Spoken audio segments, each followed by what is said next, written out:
unomboziva hembe ndakaisirwa paNhaka nababa vangu unomboziva? Nhaka takatosirwa mabhachi hatichaziva kuti aripi. Ini yangu manje ndotoipfeka. Zvimwe zvacho kana kupisa. Iwe ukwanewo. Hembe ndakaisirwa nababa vangu uri kutaura nani pafoni?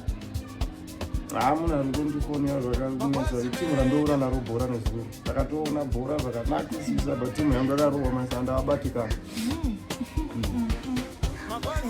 Pazvinhu zvenhaka hauzoteerwe nedzimwe mhepo dzimwe. Ungoteerwa. Iyi ndakatoisirwa nababa vangu ende nanhasika ndogonotora vandakatoipfeka. Zvinhu zvenhaka zvimbori handi kune kungopuhura. Vakadirwa ndipo yangu yemukwasha. Umbori kwere handu akaramba.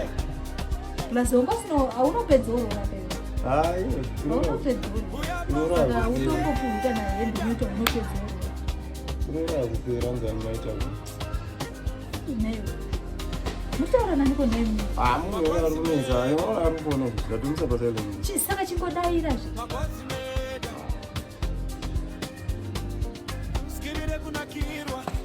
Halo. Tatogara zvangu namadhamu nemukadzi pamba.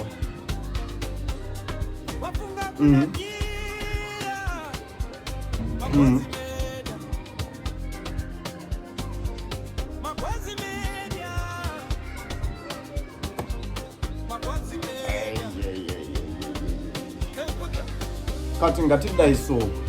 Ona pakatamba Chelsea neTottenham nezuro. Dzapa half time pavakaenda pane pavakachinja majezi pavakabvisa shoti. Modric akasiya almost $10 mushoti iroro. Asiya almost $10 mushoti iroro.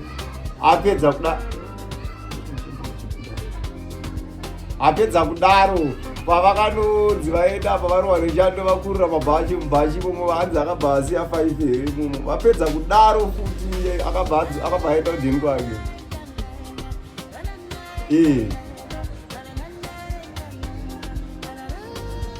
Ndakatoshamsika kuti timu rero rinobinga zvo.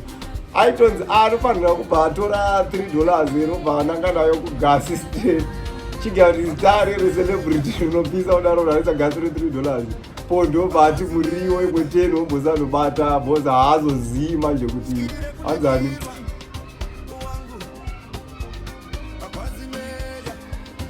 Havazozii manje kuti Siyara anodzoka rini. Uri kuti ndakapusa ndiri kutora nani pafoni. Ndizati timu rangu. Anebhora iwe. Ndezvebhora reje. Ndolangwe yedu yatinge tinyeya maplayers. Iwe vanhu yona vanhu vatorwa mara. Maplayers mwaziere. Bata kudondu jero nodondo nonge ndakapusa. Ona ndino ndinozi pamusha. Unondo nonge ndakapusa dzoka.